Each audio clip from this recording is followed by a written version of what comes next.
Portland's housing market isn't crashing, and that's actually the bad news. Prices are holding, homes are still selling in days, and the $300,000 starter home is gone for good. I'm a native, local agent, and in this video, I'm breaking down what's going on and why waiting for a crash may be one of the most expensive decisions you make.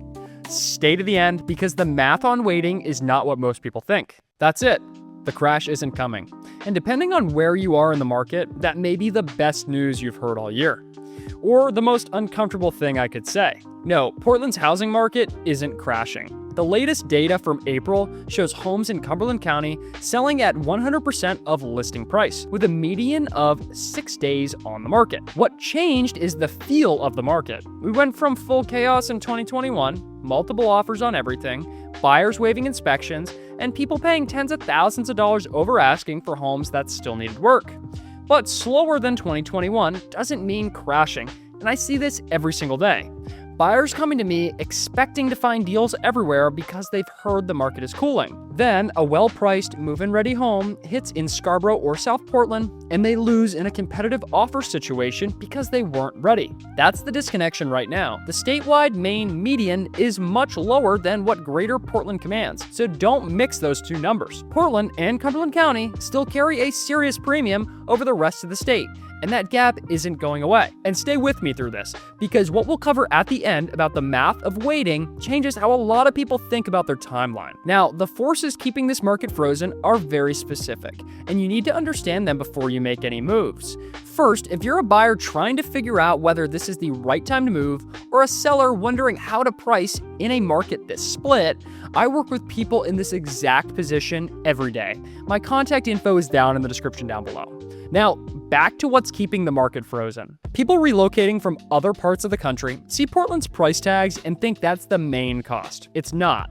There's a whole layer of owning a home here that doesn't show up in listing photos, and it's one reason this market is frozen in a way a simple rate cut won't fix. Three forces are hitting at the same time right now, and they're pushing all in the same direction. The first is price. The Cumberland County median has been running somewhere between the high 500s and low to mid 600s, depending on the month and the data source. Portland City proper carries a serious premium. That's not where this market was 5 years ago, not even close. The second is mortgage rates. The 30-year fixed is sitting around 6.5%, which is slightly better than a year ago, but the relief has been modest. And it's been volatile, which makes buyers hesitant to commit. The third, and this is the one that freezes things, is a broad uncertainty. Buyers are more careful than they've been in years. Coldwell Banker's 2026 home shopping season report found that roughly 1 in 5 buyers currently working with an agent had previously paused their search before coming back. They're back, but they're cautious. And then there's the Portland-specific layer, heating fuel. Maine's prices spiked more than 30% since the conflict in Iran began. For a home burning a normal amount of oil through the winter, and most homes here do, that's hundreds of dollars more per heating season, sometimes thousands. Maine's energy costs rank among the highest in the country. Housing stock here is mostly pre-World War II. Older buildings, original windows, aging heating systems. The monthly cost of ownership here adds up faster than just the purchase price makes it seem. Add electricity, with rates climbing again, and the monthly ownership picture starts to require a household income well above what most buyers expect when they first run the numbers. With all of those conditions, you would expect a crash, but that's not what's happening, because supply is still tight. Cumberland County has well under 3 months of available homes right now. A true buyer's market takes 6 months or more. Sellers aren't under pressure. They're not being forced to sell at a loss. Spring inventory is improving, and new listings climb through April, but we are still nowhere near the kind of supply that would shift pricing power to buyers. So the market is frozen in the middle. It's not a seller frenzy anymore, but it's not a buyer's market either. It's stuck.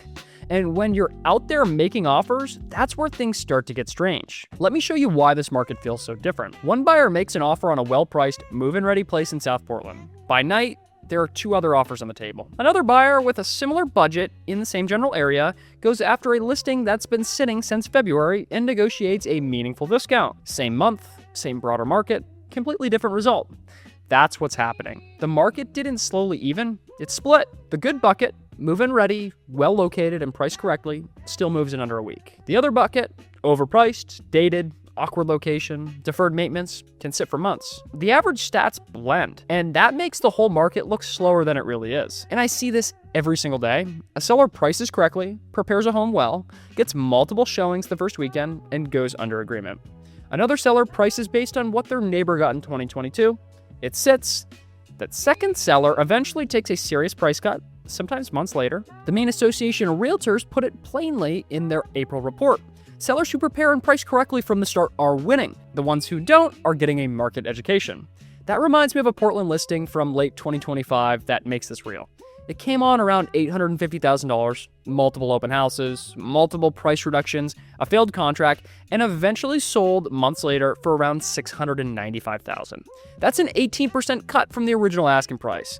And this is the part sellers need to understand. The home wasn't the problem, the pricing was. What's driving the split is the buyer pool itself. There's still buyers in the market, but the pool of truly qualified buyers has shrunk. I mean, the group that can get approved, bring the down payment, and afford the monthly cost is smaller than it was 2 years ago. And those qualified buyers are paying top dollar on the right homes. They're competing, just more carefully. The signal to watch is how long something has been sitting. Anything on the market 30 days plus in this environment is telling you something. It may be price, condition, or location. That's where negotiating room lives. On a fresh, well-priced listing, don't expect that same cushion. If you're serious about buying, though, here's what competing actually looks like. The whole strategy comes down to 3 words: ready, willing, and able. Not 2 out of the 3, all 3. The buyers losing right now are almost always missing one of them. You're either in this market or you're not. There's no toe in the water version that works right now. The people treating this like casual browsing are the ones watching good homes disappear while they're still thinking it over. Ready means you've done the homework before anything hits the market. You understand the difference between Portland, South Portland, Westbrook, Scarborough, and Gorham, because those are completely different financial decisions. In Portland City proper, you're usually looking at the high 500s to low 600s. South Portland may sit a little bit lower, but good homes there can move even faster. If you're trying to get into a more accessible price point, Westbrook's where that starts. Somewhere in the high 400s to low 500s depending on the home. Gorham runs a little bit higher, generally in the mid 600s for good homes on good lots. And then Scarborough is its own thing right now, with prices pushing well into the high 700s because that market has been moving so fast. Ready also means your listing alerts are set up before you need them, so a new home hits your inbox the same day it goes live. When the right home comes on and goes under agreement in less than a week, finding out on a Saturday about something that was listed on a Wednesday means you already are too late. Willing means you're willing to move when the right thing appears, not 3 weekends from now, not after one more open house. Buyers returning to this market are cautious, but the serious ones are still committed. When something good comes up, they act. If you need unlimited time to decide, this market will punish that hesitation. Able means your financing is locked in before you start touring. I'm talking about a real pre-approval, not just a pre-qualification, and not a rough estimate. You want an actual approval from a local lender who understands the Maine market. Listing agents know the difference, and they tell their sellers. A strong offer backed by a local lender can carry more weight than the same number from a national online lender with question marks attached. So talk to a lender first.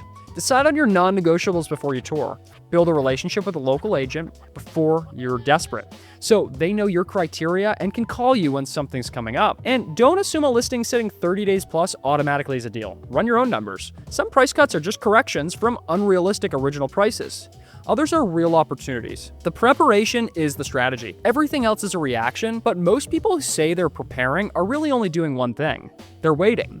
And what waiting is costing them is the last thing we're going to talk about. Lower rates don't always mean lower prices. In a market with tight supply, lower rates can bring more buyers back in, and the extra demand can push prices back up. So you may get a slightly better monthly payment, but you're also shopping with a whole new wave of buyers who got unlocked by the same rate you were waiting for.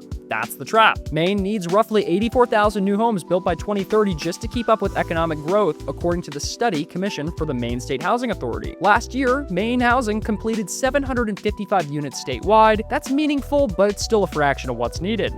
Unless production changes in a big way, prices don't have much reason to fall. Every year you wait, the entry-level price point moves higher. The $300,000 starter home near Portland is gone. In any practical sense, it just doesn't exist anymore. People push back on that, but let me be straight with you. The Greater Portland starter home is now in the $500,000 range. And to buy what used to be a starter home here, you really need to be earning 6 figures. That's the reality right now. Say you're targeting something in the mid 500s and waiting for a 10% price correction. That brings your target price into the high 400s. At current rates, your monthly payment on that loan is only about $150 less than buying today at a slightly lower rate. That's the ballpark, and it assumes prices are correct, which the data right now doesn't support. It's not a guarantee, but it also does show you how the math actually works. Portland is trying to address this. Stroudwater Commons just received planning board approval with 130 condos and around 24 integrated accessory dwelling units near the Portland Jetport on Congress Street. These are compact new construction units starting from the mid-200s with larger floor plans scaling up from there. It's believed to be the first large-scale project around here to fully utilize the density bonuses under LD 2003, Maine's 2022 housing law.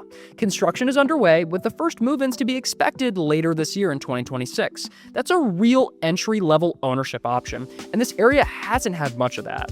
The people losing ground right now are the ones waiting for a market that may get harder for them, not easier.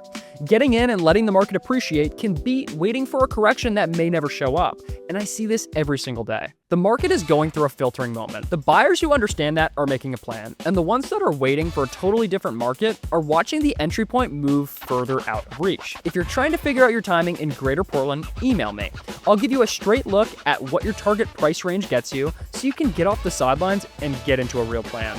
And the video I've linked here is something I filmed after 25 years of living in Portland. In that one, I walk through the income gap that changes how a lot of people see the market. If you're thinking about moving here, watch that one. I'll see you there.